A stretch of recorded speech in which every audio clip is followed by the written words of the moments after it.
കൈകൾ ഉയർത്തിച്ചുകൊണ്ട് ആരാധിക്കാം, നമുക്ക് ആരാധിക്കാം. ഒന്നിച്ചാരാധിക്കാം, ആരാധിക്കാം, നമുക്ക് ആരാധിക്കാം. ആത്മാവിൻ ശക്തിയോടെ ആരാധിക്കാം, ആരാധിക്കാം, നമുക്ക് ആരാധിക്കാം. മാനവമാരൊന്നിച്ചാരാധിക്കാം, ആരാധിക്കാം, നമുക്ക് ആരാധിക്കാം. ആത്മാവിൻ ശക്തിയോടെ ആരാധിക്കാം. സ്തുതിക്കട്ടെ. ഹല്ലേലൂയ, ഹല്ലേലൂയ, പ്രാർത്ഥനയുടെ എല്ലാ ശുശ്രൂഷ മേഖലകളെയും നിർമ്മാണ പ്രവർത്തനങ്ങളെയും എല്ലാ മിഷൻ മേഖലകളെയും ആൾക്കാരിൽ സമർപ്പിച്ചു പ്രാർത്ഥിക്കുന്നു. ഞങ്ങളുടെ അഖണ്ഡ ജപമാല മഹാറാലി സമർപ്പിച്ചു പ്രാർത്ഥിക്കുന്നു. റാലിയുടെ ക്രമീകരണങ്ങളെ സമർപ്പിച്ചു പ്രാർത്ഥിക്കുന്നു. എല്ലാ മേഖലകളിലും പരിശുദ്ധ അമ്മേ നിന്റെ മേൽനോട്ടം ഉണ്ടാകണമേ എന്ന് പ്രാർത്ഥിക്കുന്നു. വൻ വിജയമാക്കി മാറ്റണമേ എന്ന് പ്രാർത്ഥിക്കുന്നു. ഹല്ലേലൂയ, മഹത്വം മഹത്വം, ആരാധന ആരാധന. ഹല്ലേലൂയ. പരിശുദ്ധ പരമദിവ്യ കാരുണ്യത്തിന് ആരാധനയും സ്തുതിയും പുകഴ്ചയും ഉണ്ടായിരിക്കട്ടെ. എൻ്റെ പ്രിയപ്പെട്ടവരെ, ഉടമ്പടി മറ്റ് പല പ്രാർത്ഥനകളെക്കാളും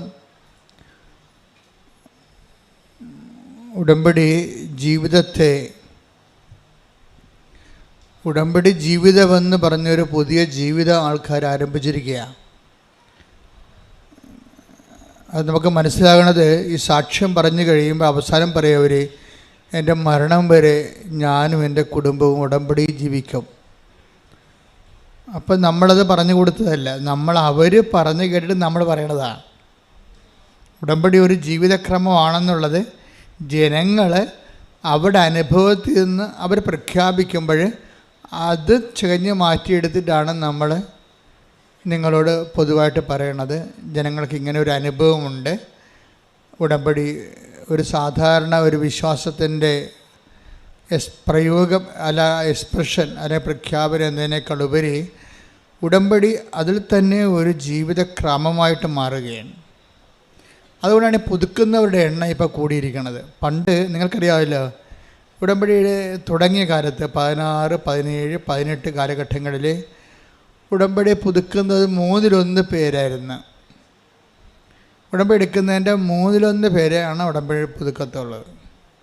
അന്ന് 90 ദിവസത്തേക്ക് വേണ്ടി മാത്രമുള്ള ഒരു പ്രത്യേകമായ ഒരു പ്രത്യേക വിഷയബന്ധിയായ ഒരു പ്രാർത്ഥനയായിരുന്നു.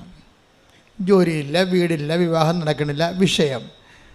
ഉടമ്പടി തുടക്കുന്ന കാലത്ത് 16 തുടങ്ങി 17, 18, 19, 20, പിന്നെ കോവിഡ് കാലം 20 വരുമ്പോൾ കോവിഡാവും. അതുവരെ ഇങ്ങനെ ഉടമ്പടി ഒരു വിഷയബന്ധിയായിട്ടാണ് നിന്നത്. അതുകൊണ്ട് ആൾക്കാർ ഒരു 90 ദിവസം ആകുമ്പോൾ വിഷയബന്ധിയായുള്ള ആൾക്കാർ അത് സ്റ്റോപ്പ് ചെയ്യും. ഞങ്ങളുമുണ്ട് വിഷയബന്ധിക്കാരെ, പിന്നെ നിങ്ങൾ കണ്ടിന്യൂ ചെയ്യണമെന്ന് ഞങ്ങളും പറയത്തില്ല.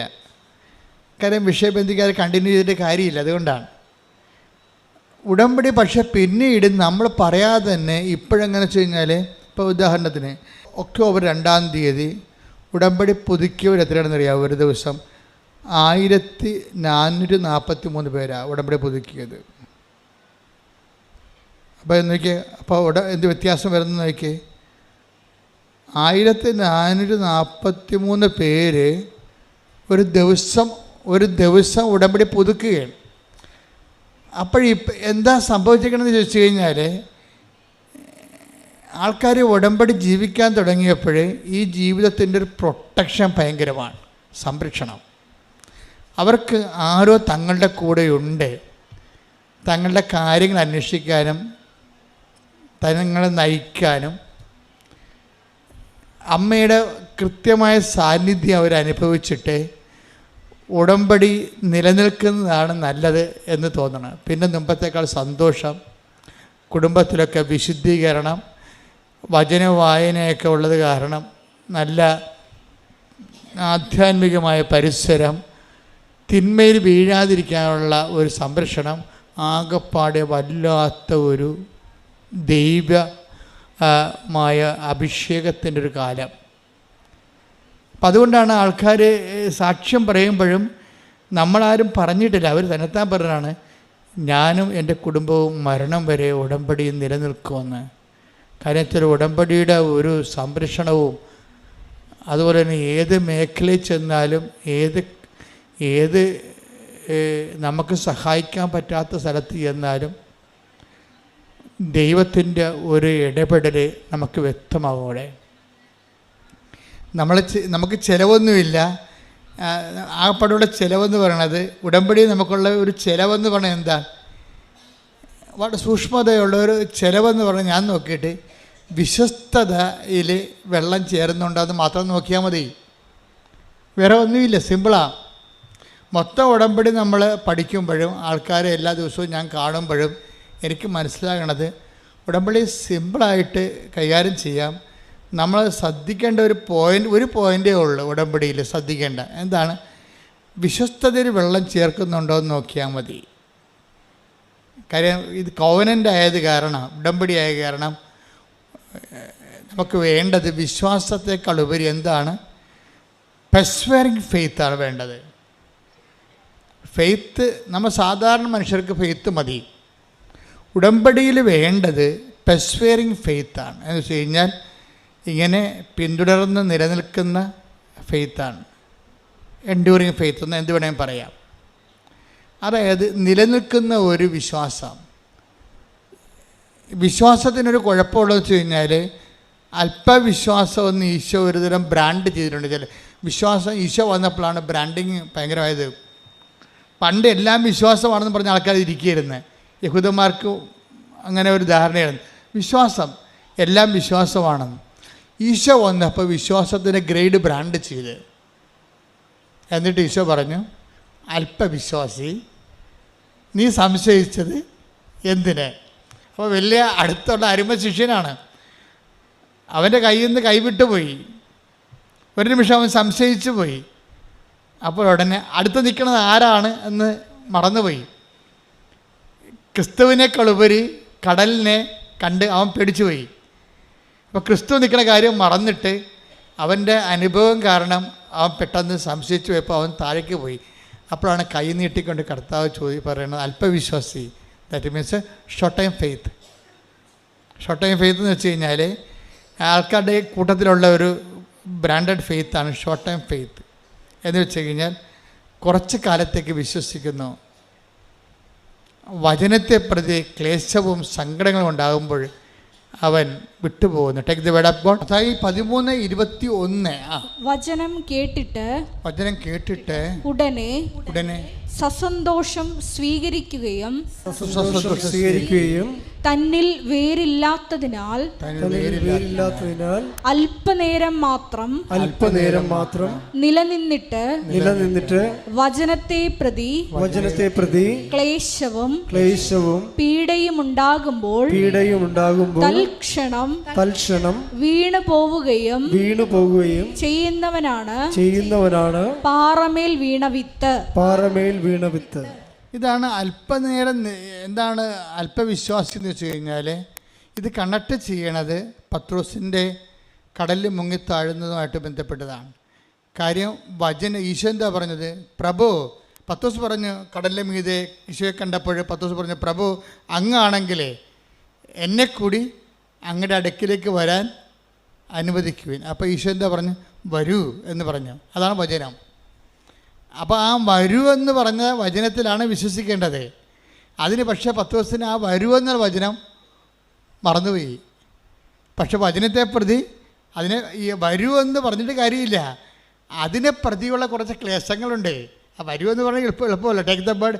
പത്രോസ് അവനോട് പറഞ്ഞു, കർത്താവേ അങ്ങാണെങ്കിൽ ഞാൻ ജലത്തിനു മീതെ കൂടി അങ്ങയുടെ അടുത്തേക്ക് വരാൻ കൽപ്പിക്കുക.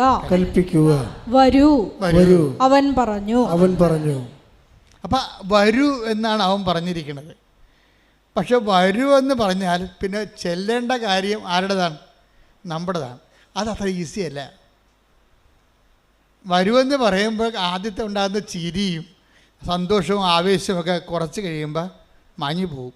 ഓരോ വചനവും നടപ്പിൽ വരാൻ അതിൻ്റെ കറസ്പോണ്ടിങ് പേയ്മെൻറ്റ് എന്ന് വെച്ച് കഴിഞ്ഞാൽ അതിൻ്റെ അർത്ഥം എന്ന് വെച്ച് കഴിഞ്ഞാൽ അത് നടപ്പിൽ വരുത്താൻ ആവശ്യമായ ചെലവ് പടികളുണ്ട്. മനസ്സിലായി? അല്ലാതെ നമ്മൾ വിശ്വസിക്കണമെന്ന് പറഞ്ഞാൽ ദൈവം ഏക്കത്തില്ല. ദൈവം നമ്മുടെ ഒരു വിശ്വാസവും ടെസ്റ്റ് ചെയ്യാതെ എടുക്കത്തില്ല. ഈ കളികളെ കൃത്യമായിട്ട് മനസ്സിലായില്ലെങ്കിൽ നമ്മുടെ ഈ പാരമ്പര്യ വിശ്വാസം കൊണ്ടിരിക്കും, ഒരു പണിയും നടക്കത്തില്ല. ദൈവത്തിൻ്റെ സ്വഭാവം നമ്മൾ എന്ത് കാലെ പിടിച്ച് പറഞ്ഞാലും ദൈവം പറയും, ഓക്കെ പറയണതെല്ലാം ഞാൻ കേട്ടു, പക്ഷേ ടെസ്റ്റ് ചെയ്യാനുണ്ട്.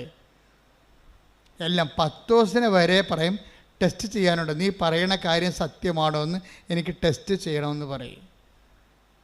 അതുകൊണ്ട് വരുമെന്ന് പറയും.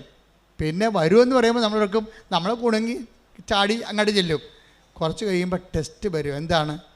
10 ദിവസം കടലിൽ നോക്കും, കാലും നനയും. അപ്പോൾ താഴേക്ക് കർത്താവിനെ മാറ്റിയിട്ട് കടലിലേക്ക് നോക്കുമ്പോൾ യു എന്ന് അങ്ങോട്ട് എടുക്കും. അതായത് കർത്താവിനെ നോക്കി പോയ ആളാണ് പെട്ടെന്ന് പകച്ചു പോകും. ഈ പെട്ടെന്ന് പകച്ചു പോണതല്ല, പെട്ടെന്ന് പകച്ചു പോണ അനുഭവങ്ങൾ ദൈവം തരും. മനസ്സിലായില്ലേ? അത് നമ്മളെപ്പോഴും ശ്രദ്ധിക്കണം. പെട്ടെന്ന് പകച്ചു പോണതല്ല, പെട്ടെന്ന് നമുക്ക് പകച്ചു പോകുന്ന രീതിയിലുള്ള അനുഭവങ്ങൾ ദൈവം തരും. ഇപ്പം നിങ്ങൾ ഭർത്താവിൻ്റെ കള്ളുകുടി മാറാൻ പ്രാർത്ഥിച്ച്, അല്ലെങ്കിൽ അയാളുടെ സംശയ രോഗം മാറാൻ വേണ്ടി പ്രാർത്ഥിച്ചു. അപ്പോൾ 2 ദിവസം അയാളുടെ സംശയം മാറി. അപ്പോൾ ദൈവമേ ഉടമ്പടി ഏറ്റ്, നേരത്തെ പോകേണ്ടതായിരുന്നു എന്നൊക്കെ പറയും. കുറച്ച് കഴിയുമ്പോൾ അയാൾക്ക് പണ്ട് പത്രക്കാരനെ മാത്രമേ സംശയം ഉണ്ടായിരുന്നുള്ളൂ, ഇപ്പോൾ ഇൻസ്റ്റാൾമെൻറ്റുകാരനെ കൂടി സംശയമായി. അതാണ് പ്രശ്നം. ഒരാഴ്ച പുള്ളിക്ക് കുഴപ്പമൊന്നുമില്ലായിരുന്നു. പത്രക്കാരനെ മാത്രമേ പുള്ളിക്ക് പണ്ട് സംശയം ഉണ്ടായിരുന്നു. ഉടമ്പടി എടുത്തപ്പോൾ ഇൻസ്റ്റാൾമെൻറ്റുകാരനെ കൂടി സംശയമായി. പകച്ചു പോയി നമ്മൾ പെട്ടെന്ന്. അപ്പോൾ എന്ത് ചെയ്യും? ഇനിയിപ്പോൾ നീലത്തിരി കത്തിച്ചിട്ട് എന്ത് കാര്യം, പച്ചത്തിരി കത്തിച്ചിട്ട് എന്ത് കാര്യം? കണ്ട സംഭവത്തിൽ പേയ്മെൻറ്റ് വിരണം കണ്ടില്ലേ? ഇതിൻ്റെ ഉടമ്പടി വഴികളിലുള്ള പേയ്മെൻറ്റ് നോക്കണം. അത് ഇതിനകത്ത് നമ്മൾ എന്ത് വിശ്വസിക്കണമെന്ന് പറഞ്ഞാലും നമ്മുടെ അപ്പനേക്കും അമ്മയേക്കും മക്കളും എല്ലാവരും ഏക്കും. പക്ഷേ ദൈവം മാത്രം ഏക്കത്തില്ല. ടെസ്റ്റ് ഉണ്ടെന്ന് പറയും. ഇത് ടെസ്റ്റെന്ന് പറഞ്ഞ വിശ്വാസമാണോ? ഇത് മരണം വരെ ടെസ്റ്റുകളുണ്ടാകും. അതാണ് ഈശോ പറഞ്ഞ പ്രലോഭനങ്ങൾ ഉണ്ടാവേണ്ടതാണ്. 18:7 എടുത്ത് മത്തായി സുവിശേഷം ശ്രദ്ധിക്കട്ടെ. ഹല്ലേലൂയ ഹല്ലേലൂയ ഹല്ലേലൂയ.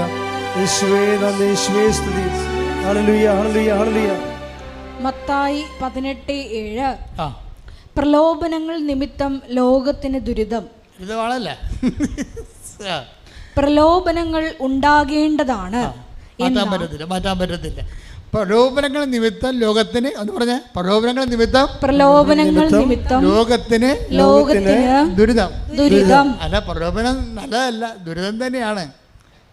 അതിതുപോലെ ഇടയ്ക്കിടെ നമ്മളുടെ അപ്രതീക്ഷിതമായിട്ട് നമ്മൾ വിചാരിക്കുമ്പോൾ, ഉടമ്പടി എടുക്കുമ്പോൾ, ഉടമ്പടി ജീവിക്കുമ്പോൾ നമ്മൾ പ്രതീക്ഷിക്കുന്ന ഒരു പ്രതീക്ഷ ഉണ്ടല്ലോ, ഈ പ്രതീക്ഷ ചില സമയത്ത് നേരെ കടകവിരുദ്ധമായിട്ട് സംഭവിക്കും. ഇതാണ് പ്രലോഭനം എന്ന് പറയുന്നത്. പ്രലോഭന നിമിത്തം എന്താ സംഭവിക്കണത്? ലോകത്തിന് നമുക്ക് ദുരിതം. അതാ ഒന്ന് പറഞ്ഞേ, പ്രലോഭനങ്ങൾ നിമിത്തം ലോകത്തിന് ദുരിതം. പ്രലോഭനങ്ങൾ ഉണ്ടാകേണ്ടതാണ്. അയ്യോ, ഇത് കണ്ട, ഇത് ഇൻഡിസ്പെൻസിബിൾ ആണ്. അതായത് അച്ഛനായാലും കത്തനായാലും കപ്പേരായാലും കർദിനാളായാലും സംഭവം മാറ്റാൻ പറ്റത്തില്ല. എന്താ കാര്യം? ഇതുള്ളതാണ്. ഇതിൻ്റെ ഈ ഫെയ്ത്ത് പാക്കേജിൻ്റെ കൂടെ ഉള്ളതാണ് ടെസ്റ്റ്. പ്രലോഭനം എന്ന് പറഞ്ഞാൽ ടെസ്റ്റ്. കാര്യം നമ്മളുടെ വിശ്വാസം എന്ന് പറഞ്ഞാൽ ടെസ്റ്റ് ചെയ്യട്ടെന്ന് പറയുന്നത്, ടെസ്റ്റ് ചെയ്യാതെ എടുക്കത്തില്ല. അതിന് ചിലപ്പോൾ അതിനെ പറ്റിയിട്ടുള്ള ടെസ്റ്റ് ചെയ്യാൻ പറ്റിയിട്ടുള്ള പല തരത്തിലുള്ള ഗെയിംസ് തരും നമ്മൾ ടെസ്റ്റ് ചെയ്യാൻ പറ്റിയ, അല്ലെങ്കിൽ പ്രോബ്ലംസ് തരും. നമുക്ക് അധ്യാത്മം വരുമ്പോൾ അത് പ്രോബ്ലമാണ് വരണത്. പ്രശ്നങ്ങൾ തരും ടെസ്റ്റ് ചെയ്യാൻ പറ്റിയ. ഈ പ്രശ്നത്തിൽ ഇപ്പം ഈ ദിവസങ്ങളിലൊരു സാക്ഷ്യം ഉണ്ടായി. ഒരു കായംകുളത്തുകാരനാണ് സാക്ഷ്യം പറഞ്ഞിരിക്കുന്നത്. പുള്ളിക്കാരൻ്റെ സാക്ഷ്യം ഭയങ്കര രസമാണ്. പുള്ളിക്കാരനും വൈഫും ആണ് വിഷയം. എന്നു കഴിഞ്ഞാൽ അവർക്ക് 8 കൊല്ലമായി അവർ കല്യാണം കഴിച്ചിട്ട്. ഇതുവരെക്കും മക്കളില്ല. ഞാൻ കത്തോലിക്കനൊക്കെയാണ്, പക്ഷേ എനിക്ക് വിശ്വാസമൊന്നുമില്ല എന്ന് പറയും. എന്തൊരു കഷ്ടമാണല്ലേ, എന്തൊരു കഷ്ടമെന്ന് വെച്ചാൽ വല്ലാത്ത കഷ്ടമാണ്. ദൈവം എല്ലാ സംവിധാനവും വിശ്വാസത്തിന് കൊടുത്തിട്ടും കോടികളും മുടക്കി അച്ഛന്മാരെയും പള്ളികളെയും എല്ലാം ഇത് സ്ഥാപിച്ചിട്ടും കുറേ ആൾക്കാർക്ക് വിശ്വാസമില്ലെന്ന് പറഞ്ഞാൽ അത് അയാളുടെ മാത്രം ഫോൾട്ടാണ്, ദൈവത്തിൻ്റെ അല്ല. ദൈവം എല്ലാ സാഹചര്യവും ഉണ്ടാക്കിയിട്ടുണ്ട്. അയാളുടെ സാഹചര്യത്തിനും വേണ്ടിയോ അല്ലെങ്കിൽ മറ്റുള്ളവരുടെ മുമ്പിൽ കേമത്വം നടിക്കാനോ അത് സ്വന്തമായിട്ട് എടുത്തിട്ടുള്ള കാര്യങ്ങളാണത്. അതിനകത്ത് ആർക്കും പങ്കില്ല. കാര്യം ദൈവം ഇപ്പം ഞങ്ങളെപ്പോലെയുള്ള ഒരു ഫുൾ ടൈമേഴ്സാണ്. ഒരു സഭയിലും കാണത്തില്ല ഫുൾ ടൈമേഴ്സ്. കാത്തലിക് പ്രീസ്റ്റ് ഞങ്ങൾ ഫുൾ ടൈമേഴ്സാണ്, സിസ്റ്റേഴ്സും ഫുൾ ടൈമറാണ്. ഈ ഒരു വിശ്വാസത്തിന് വേണ്ടി ജീവിതം വീട്ടിൽ നിന്ന് ഇറങ്ങി പോകുന്ന ആൾക്കാരാണ്. വീട്ടിൽ നിന്ന് ഇറങ്ങി ഒരു ജന്മം മൊത്തം പോയി പഠിച്ച് തിരിച്ച് നിങ്ങളടുത്ത് വരുമ്പോൾ സഭയുടെ ചിട്ടവട്ടങ്ങൾ ബിഷപ്പൊക്കെ എന്നാ പറയണമെന്ന് കേട്ടിട്ട് അതനുസരിച്ച് അനുദിനം ജീവിക്കുന്ന ആൾക്കാരാണ്. ഞങ്ങളുടെ ഇടയിൽ ആർക്കെങ്കിലുമൊക്കെ എന്തെങ്കിലും ഷോർട്ട് കമ്മീസ് വല്ലപ്പോൾ ഉണ്ടാവും. അത് 100-ൽ ഒരാൾക്കാർ 1000-ൽ ഒരാൾക്കാരുണ്ടാവും. അത് കുറച്ച് കഴിയുമ്പോൾ അവർ തിരുത്തും. അത് മനുഷ്യന്മാരായ ചിലപ്പോൾ തെറ്റൊക്കെ വരും, അതൊക്കെ തിരുത്തും. പക്ഷേ എന്നാലും ആ ലൈഫ് കമ്മിറ്റ്മെൻ്റ് എന്ന് പറയുന്നത് നിങ്ങൾക്കറിയാമല്ലോ, ഒരു സ്ഥലത്ത് ഒരു ജീവിത രീതി ഒരാഴ്ച ഒരു മാസം നമ്മൾ അനുവർത്തിക്കുമ്പോൾ തന്നെ മനസ്സിലാവും എന്ത് പാടാണെന്ന്. അപ്പോൾ ഇത്രയും സംവിധാനങ്ങൾ ദൈവം നിങ്ങൾക്ക് ഉണ്ടാക്കി ഇട്ടിട്ട് അവനൊരു വിശ്വാസത്തിൻ്റെ കുടുംബത്തിൽ ജനിച്ചിട്ട് അവന് വിശ്വാസമില്ല എന്ന് പറഞ്ഞാൽ അത് അയാളുടെ മാത്രം ഉത്തരവാദിത്വമാണ്, വേറെ ആരും എൻ്റെ അത് ബാധകമല്ല. പുള്ളി അതിന് പറഞ്ഞ ന്യായം എന്ന് വെച്ച് കഴിഞ്ഞാൽ പുള്ളി പറഞ്ഞ ഇതാണ്, എനിക്ക് ശാസ്ത്രമാണ് വിശ്വാസം എന്നാണ്, ദൈവമല്ല. ഞാൻ എല്ലാം ശാസ്ത്രത്തിനെയാണ് അടിസ്ഥാനപ്പെടുത്തിയിരിക്കുന്നത്. അതുകൊണ്ട് ഇങ്ങനെയുള്ള സ്ഥലത്തൊക്കെ വരുമ്പോൾ ഞാൻ എന്ത് ചെയ്യുന്നറിയാവോ, ഈ തിരക്ക് കണ്ടിട്ട് അവളുടെ തലക്ക് അസുഖമായിട്ടാണ് അവളെ എന്നെ വലിച്ചുകൊണ്ട് ഇവിടെ കൊണ്ടുവന്നത്. മക്കളില്ലേ, എന്നിട്ടും തോന്നിയ ദിവസം പറഞ്ഞുകൊണ്ടിരിക്കുകയാണ്. എന്തൊരു കഷ്ടമാണ് മനുഷ്യൻ്റെ കാര്യം. 8 വർഷമായിട്ട് മക്കളില്ല, എന്നിട്ടും ഇവിടെ കൊണ്ടുവന്ന് ഭാര്യനെ തോന്നിയ ദിവസം പറഞ്ഞുകൊണ്ടിരിക്കുകയാണ്. എന്നിട്ട് അവസാനം ഇതിവിടെ വന്നിട്ട് നോക്കി നിന്ന് ഭാര്യ പ്രാർത്ഥിച്ചെന്ന് തോന്നുന്നു. ഉടമ്പടിയൊന്നും എടുത്തില്ല, പോയി. രണ്ടും കൂടി ഉടമ്പെടുക്കാതെ പോയി. ഇവൾ ഈ തിരക്കിൽ ഈ ഭാര്യയെ ഭർത്താവിനെ ഈ തിരക്കിലോട്ട് കൊണ്ടുവന്ന കാരണം അവൾ പറയണേ, ഞാൻ ഓട്ടോറിക്ഷ പോലും പിടിക്കാതെ അവളെ നടത്തിച്ചു കൊണ്ടുപോയെന്ന് ഇവിടെ കലൂർ വരെ. അതെല്ലാം കഴിഞ്ഞ് വീട്ടിൽ പോയി കഴിഞ്ഞിട്ടും മക്കളെ വേണമെന്നുള്ള ആഗ്രഹം ഭാര്യയ്ക്കുണ്ട്. ഭാര്യയ്ക്ക് വിശ്വാസമുണ്ട് അവളെ. പക്ഷേ ഈ മനുഷ്യനെ വിശ്വാസമില്ലാത്ത ആളെ ചുവന്നുകൊണ്ട് പോയാൽ വിശ്വാസം ഉള്ളവരുടെ വിശ്വാസം കൂടി പോകും. അത് കാരണം അവളെന്ത് ചെയ്യുന്നറിയാമോ, ഈ മനുഷ്യനെ ഇട്ടും ഒരു അനുഭവം കിട്ടിയല്ല, അത് കാരണം ഒളിച്ചും പാത്തും അവിടെ നിന്ന് ഉണ്ടയിട്ട് വീട്ടിൽ നിന്ന് വേറെ ഒരു ദിവസം ഒറ്റയ്ക്ക് വന്ന് ഉടമ്പടി എടുത്ത്. അപ്പോൾ അവൾക്ക് പേയ്മെൻ്റ് ആയില്ല. അതാണ് ഞാൻ പേയ്മെൻ്റ് എന്ന് പറയണത്. ഭർത്താവ് ഇവിടെ വന്ന് നോക്കിയിട്ടും തന്നെ വലിച്ച് ഇഴച്ച് വീട്ടിൽ കൊണ്ടുപോയിട്ടും പിന്നെ അവളെ ഒറ്റയ്ക്ക് വന്ന് ഉടമ്പടി എടുത്ത് നിങ്ങൾക്കറിയാമല്ല, അമ്മ സത്യമല്ലേ, ദൈവം സത്യമാകുന്ന പോലെ തന്നെ. അതുകൊണ്ട് ഇതെല്ലാം കാണുന്ന ദൈവമില്ലേ, അവൾ അത്രയും പേയ്മെൻ്റ് അവിടെ നടത്തിയിട്ടുണ്ടെന്ന് മനസ്സിലായില്ലേ. അമ്മ എന്ത് ചെയ്യുന്നറിയാവാ, ഈ ഉപ്പ് കഴിച്ച് തിരികെത്തിച്ചപ്പോൾ തന്നെ ആ ആഴ്ച തന്നെ അവൾ പ്രഗ്നൻ്റായി.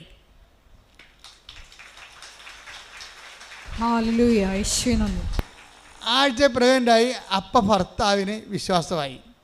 കാര്യം എന്താണ്, ഇയാൾ ശാസ്ത്രം പറഞ്ഞിരുന്നിട്ട് IVF-ഉം പല പരിപാടിയൊക്കെ ചെയ്തില്ല അങ്ങേര്, എന്നിട്ട് ഒന്നും നടന്നില്ലല്ലോ. അവസാനം ഇവിടെ അമ്മയുടെ അടുത്ത് വന്നപ്പോൾ ഒറ്റ വരവിന് ഒരാഴ്ച കൊണ്ട് തന്നെ അവൾ പ്രഗ്നൻ്റായി.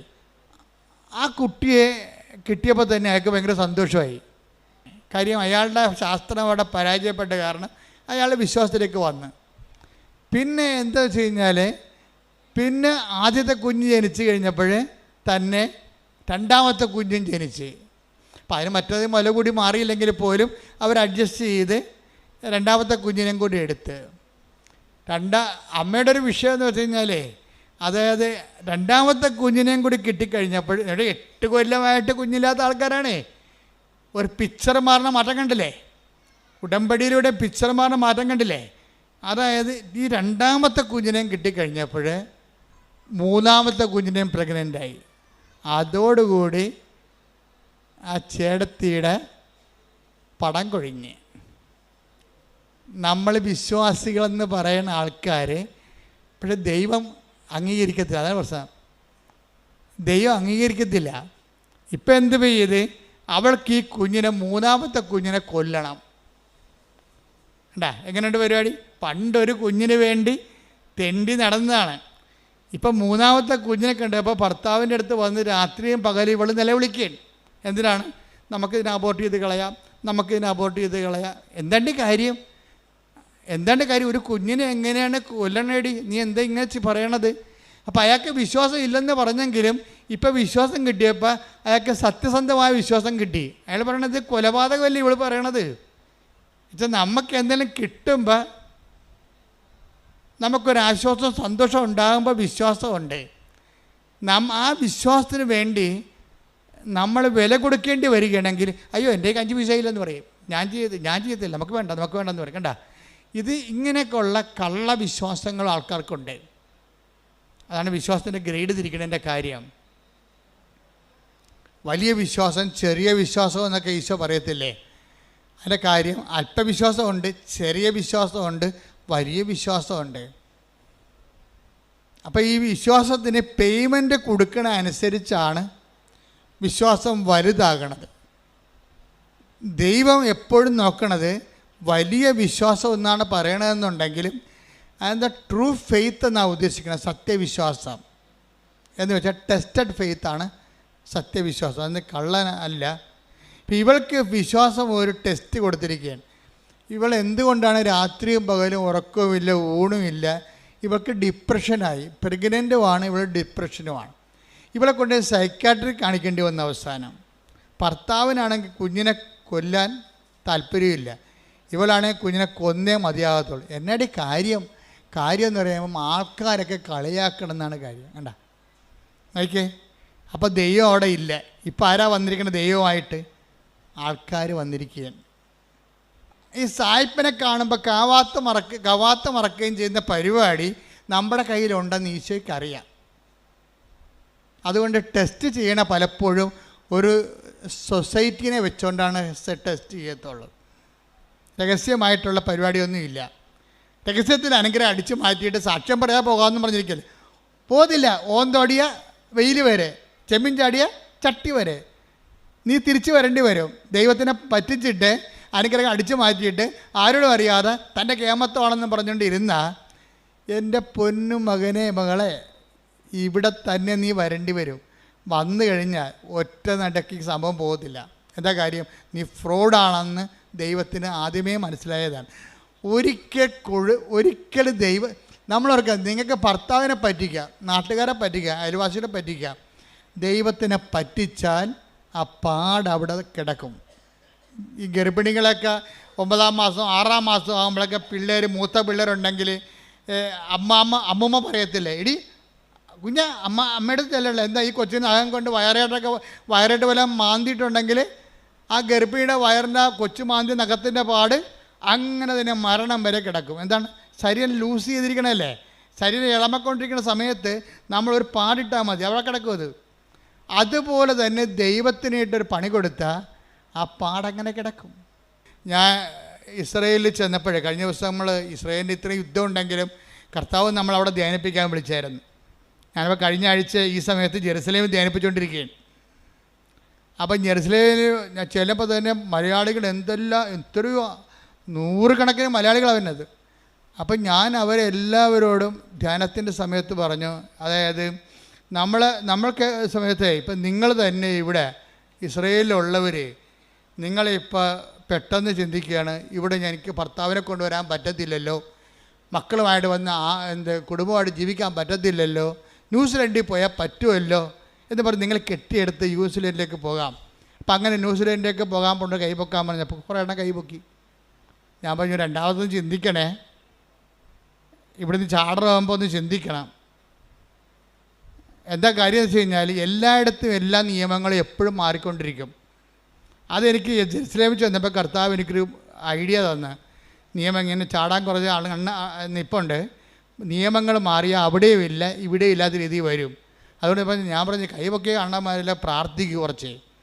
പ്രാർത്ഥിച്ചിട്ട്. അപ്പോൾ എൻ്റെ കൂടെ ഒരു 10 ആ സമയത്ത് പള്ളിയല്ലായിരുന്നു, പൊതുവെ സാക്രിസ്റ്റി കുറച്ച് പേരെ ഉണ്ടായുള്ളൂ. ആ സമയത്ത് എൻ്റെ മനസ്സിൽ സംഭവം വന്നത് കാര്യം. അപ്പോഴേ ഇതോടുകൂടി ആൾക്കാർക്കൊരു വെളിവായി. എന്താ കാര്യം വെച്ച് കഴിഞ്ഞാൽ, ഇങ്ങനെ ചിന്തിച്ച്, അതായത് ഒരു തെറ്റായ തീരുമാനം ഉണ്ടായാൽ മതി, പ്രൊട്ടക്ഷൻ ഇല്ലെങ്കിൽ പണി കിട്ടും. എന്ന് വെച്ച് കഴിഞ്ഞാൽ, നിങ്ങൾ എപ്പോഴെങ്കിലും ദൈവത്തിന് കൊടുക്കേണ്ട മഹത്വം ദൈവത്തിന് കൊടുക്കാതെ സ്വന്തം ഗമയാണെന്ന് വിചാരിക്കുകയോ, അല്ലെങ്കിൽ നിങ്ങളുടെ ബന്ധുക്കൾക്കോ പണത്തിനോ പാർട്ടിക്കോ പറമ്പിനോ പൊന്നിനോ അതിന് ദൈവത്തിന് പകരം വെച്ചിട്ടുണ്ടെങ്കിൽ ഈ പാടിങ്ങനെ കിടക്കും. ഒറ്റടക്ക് പോകത്തില്ല ഈ സംഭവം. ഇത് എക്സിറ്റ് അടിച്ച് പോയിട്ടുണ്ടെങ്കിൽ ഏത് രാജ്യത്ത് പോലും നിങ്ങൾ എക്സിറ്റ് ആകും കമ്പ്യൂട്ടർ നോക്കുമ്പോൾ. അതുപോലെ നിങ്ങൾ ഒരിക്കൽ ദൈവത്തിന് പണി കൊടുത്തിട്ടുള്ളതാണ്. നിങ്ങളിപ്പോൾ അയ്യോ ഞാൻ സാക്ഷ്യം പറയത്തൊന്നുമില്ല, ഞാൻ ആൾക്കാർ കേൾക്കത്തില്ല, നാത്തൂരുണ്ടാകും, ഇവിടെ അയൽവാസികളുണ്ടാകും, അവർ നാട്ടിൽ പോയി എന്ത് പറയും എന്നെക്കുറിച്ച്, അപ്പോൾ എനിക്ക് ഇങ്ങനെ പ്രശ്നം ഉണ്ടായെന്ന് അറിയത്തില്ലേ. അപ്പോൾ പ്രശ്നം ഉണ്ടായെന്ന് ആൾക്കാർ അറിയുകയും ചെയ്യരുത്, എന്ന സൂത്രത്തെ അനുഗ്രഹം അടിച്ച് മാറ്റുകയും ചെയ്യണം എന്നാ പറഞ്ഞിരിക്കുന്ന സൂത്രക്കാരികളുണ്ട്. നിങ്ങളോടാണ് ഞാൻ പറയണത്.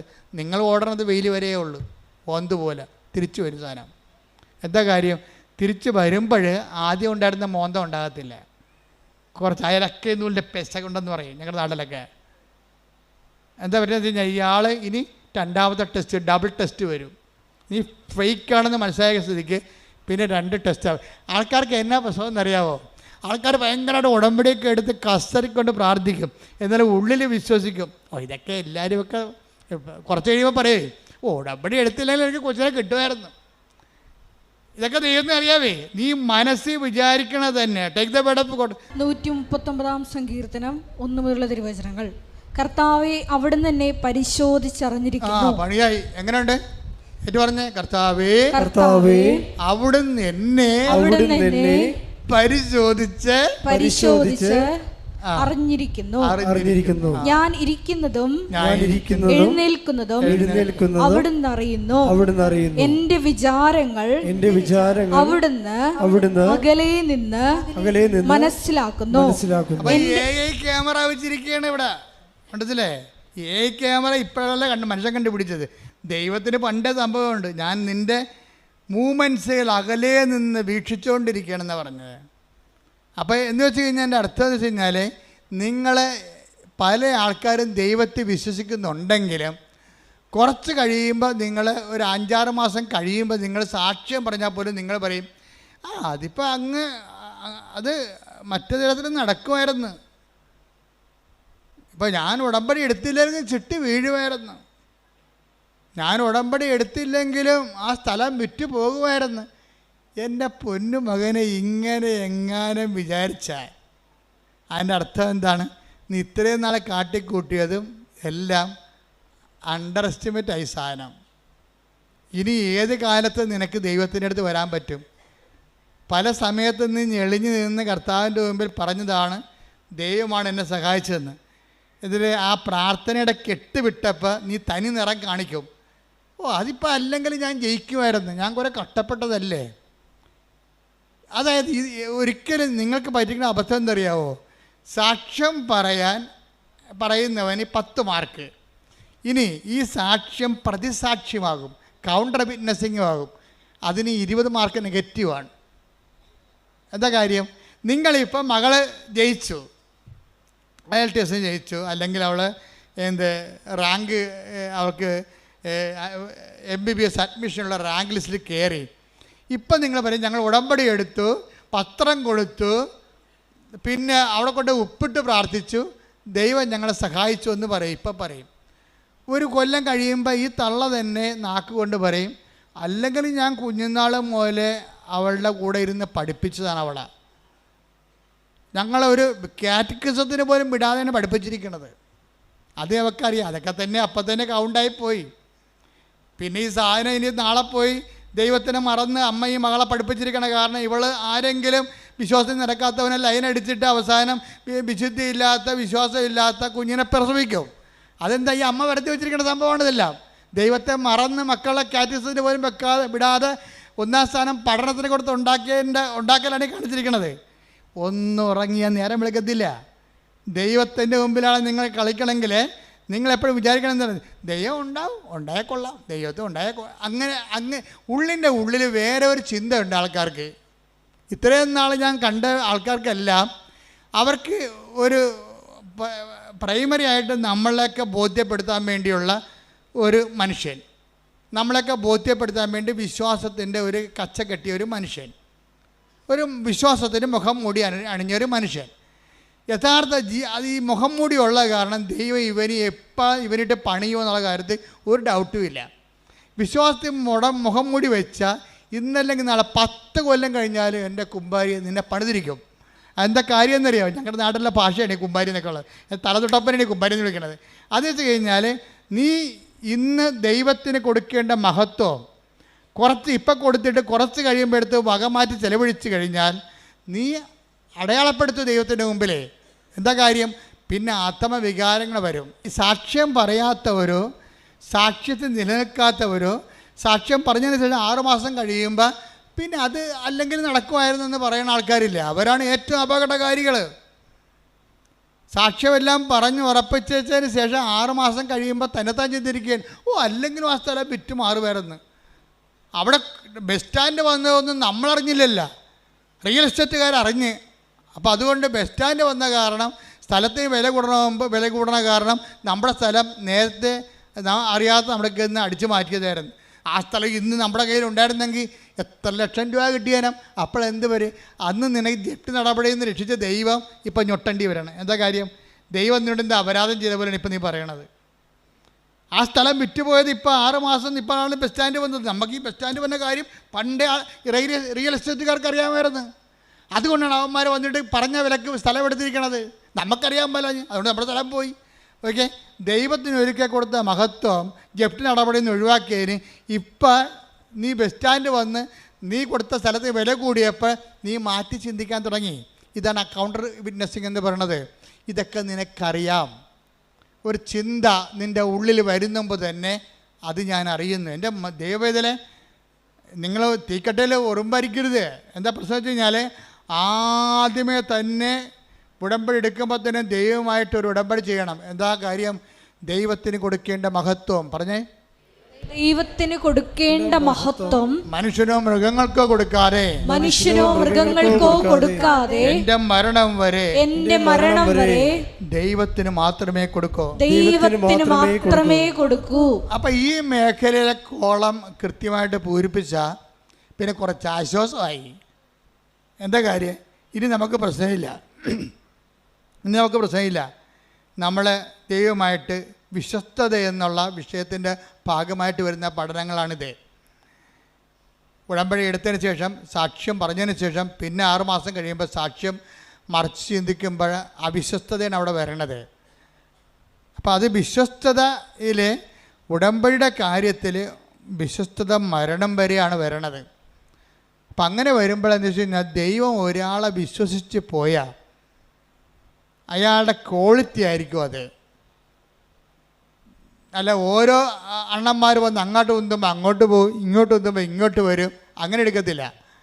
അവിടെ ക്വാളിറ്റിയാണ്. അതിപ്പോൾ ഞാൻ അങ്ങനെ ചെയ്തു പോയി, അയാളപ്പം അങ്ങനോട് പറഞ്ഞപ്പോൾ എനിക്ക് അതാണ് സത്യമെന്ന് വിചാരിച്ച് ഞാൻ ഈ ദൈവത്തിനെതിരെ സംസാരിക്കുന്നതിന് വെച്ച് പൊറപ്പിക്കത്തില്ല. നിങ്ങൾ എന്നെക്കുറിച്ച് എന്ത് ചുക്ക് സംസാരിച്ചാൽ എനിക്ക് പ്രശ്നമില്ല. ഞാൻ നിങ്ങൾ മരിച്ചു പോയിട്ട് മണ്ണടിക്കുന്ന ആൾക്കാരാണ്. നിങ്ങളുടെ എന്നെ അംഗീകരിച്ചുകൊണ്ട് എനിക്ക് എന്നാ കിട്ടാനാണ്? ഒന്നും കിട്ടാനില്ല. പക്ഷേ ഞാൻ കർത്താവിൻ്റെ വചനമാണ് നിങ്ങൾ പറഞ്ഞിട്ടുണ്ടെങ്കിലല്ല ദൈവത്തിൻ്റെ ദിവസം എനിക്കൊരു ഓർമ്മ കിട്ടും. എനിക്കത് മതി. അതുകൊണ്ടാണ് ഞാൻ ഇങ്ങനെ മോശമായിട്ട് സംസാരിക്കണത്.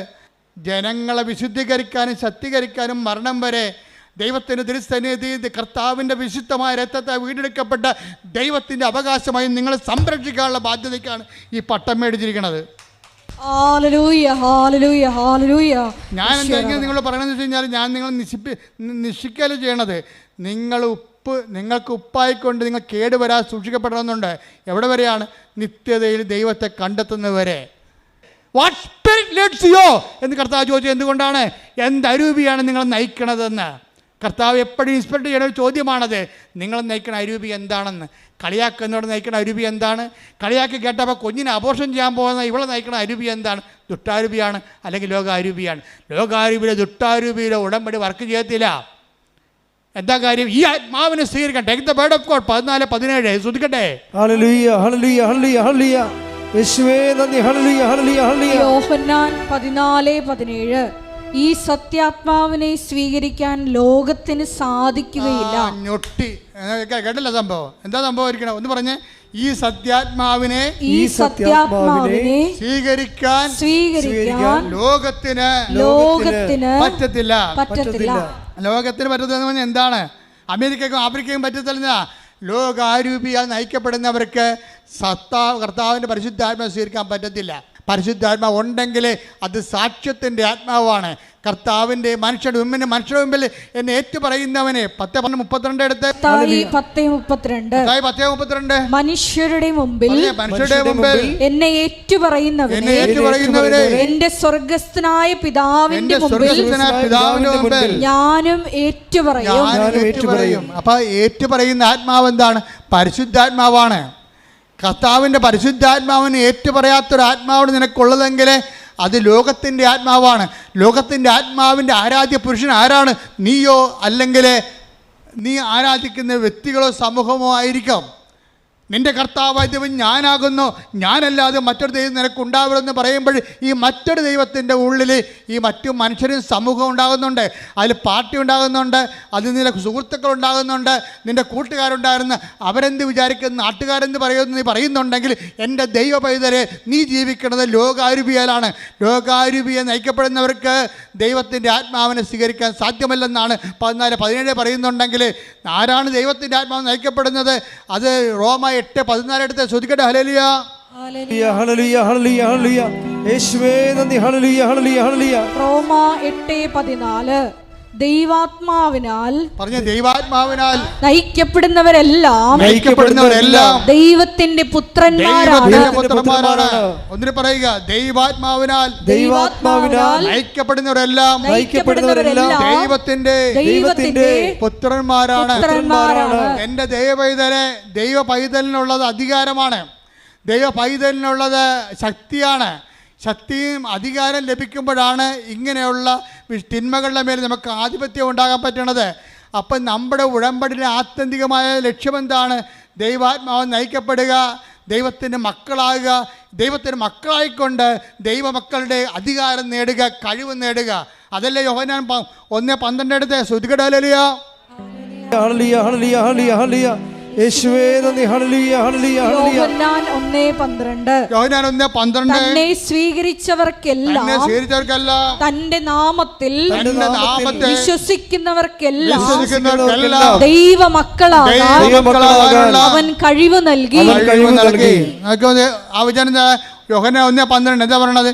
തന്നെ സ്വീകരിച്ചവർക്കെല്ലാം പറഞ്ഞേ, തന്നെ സ്വീകരിച്ചവർക്കെല്ലാം തന്റെ നാമത്തില് വിശ്വസിക്കുന്നവർക്കെല്ലാം തന്റെ നാമത്തില് വിശ്വസിക്കുന്നവർക്കെല്ലാം തന്റെ നാമത്തില് വിശ്വസിക്കുന്നവർക്കെല്ലാം ദൈവമക്കളാകാനുള്ള കഴിവ് നൽകി. കൈയടിക്കട്ടെ, ശ്രദ്ധിക്കട്ടെ. ഹല്ലേലൂയ ഹല്ലേലൂയ ഹല്ലേലൂയ ഹല്ലേലൂയ യേശുവേ ഹല്ലേലൂയ ഹല്ലേലൂയ ഹല്ലേലൂയ ഹല്ലേലൂയ ഹല്ലേലൂയ ഹല്ലേലൂയ ഹല്ലേലൂയ.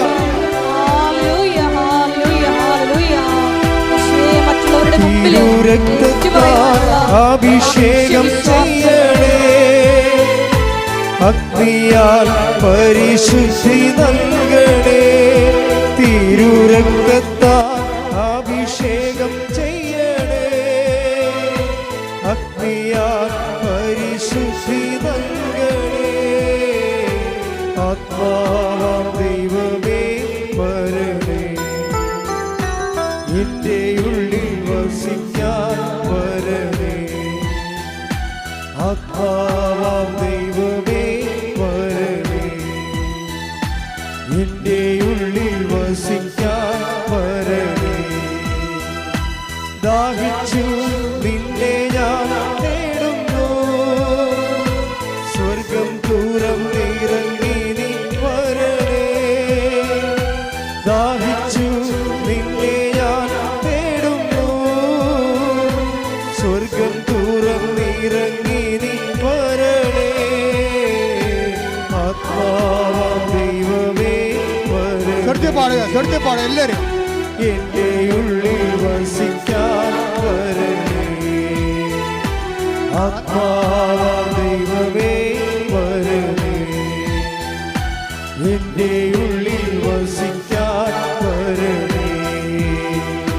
ദാഹിച്ചു നിന്നെ ഞാൻ തേടുന്നു.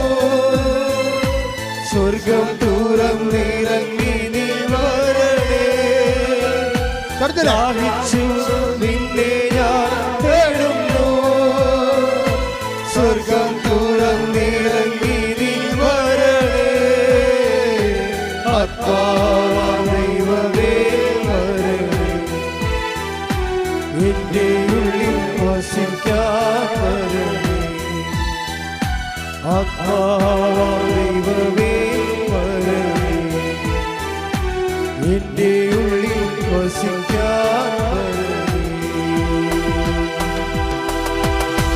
പരിശുദ്ധ പരമദിവ്യകാരുണ്യത്തിന് എന്നേരവും ആരാധനയും സ്തുതിയും പുകഴ്ചയും ഉണ്ടായിരിക്കട്ടെ. എൻ്റെ ദൈവത്തിലെ ഇതുപോലെ ഓരോ പ്രോബ്ലങ്ങൾ സോൾവ് ചെയ്താണ് നമ്മൾ ദൈവമക്കളുടെ കഴിവ് നേടുന്നത്. മനസ്സിലായില്ലേ?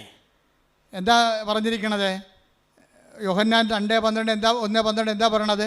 തൻ്റെ നാമത്തിൽ പറഞ്ഞേ, തൻ്റെ നാമത്തിൽ വിശ്വസിക്കുന്നവർക്കെല്ലാം ദൈവമക്കളാകാനുള്ള കഴിവ് നൽകി. തൻ്റെ നാമത്തിൽ വിശ്വസിക്കുക എന്ന് പറഞ്ഞാൽ എന്താ അർത്ഥം? നമ്മളെ വിശ്വാസം എന്ന് പറയും. വിശ്വാസം എന്ന് പറഞ്ഞാൽ എന്തെങ്കിലും വിശ്വാസം അല്ലല്ലോ. ദൈവവിശ്വാസം എന്ന് പറഞ്ഞാലും ക്രിസ്ത്യ വിശ്വാസത്തിൽ വരുമ്പോൾ ഒറ്റ വിശ്വാസമേ ഉള്ളൂ. ക്രിസ്ത്യ വിശ്വാസം എന്ന് പറയുമ്പോൾ റാൻഡമായിട്ട് ഇങ്ങനെ ജനറലായിട്ട് ദൈവത്തിൽ വിശ്വസിക്കണമല്ല. Very particular and personal. Our faith is very particular and personal. എന്താണ്? Our faith is in the name of Jesus Christ. അവൻ്റെ നാമത്തിലാണ് വിശ്വസിക്കുന്നത്. പറഞ്ഞ് എൻ്റെ വിശ്വാസം അവന്റെ നാമത്തിൽ വിശ്വസിക്കുന്ന എനിക്ക് ദൈവമക്കളാകാനുള്ള കഴിവ് നൽകുന്ന നല്ല പിതാവേ നന്ദി പറയുന്നു. എനിക്ക് സ്തോത്രം ചെയ്യുന്നു, ആരാധിക്കുന്നു. ശ്രുതികടെ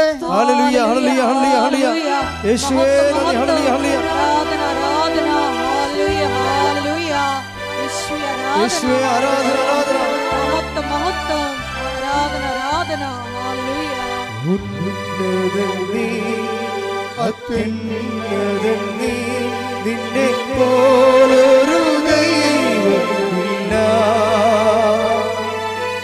ഉന്നതൻ നീ, അത്യുന്നതൻ നീ, നിന്നെ പോലൊരു ദൈവമില്ല. അത്ഭുതവാ അതിശയവാ നീ മാത്രമേ ദൈവമെന്നും.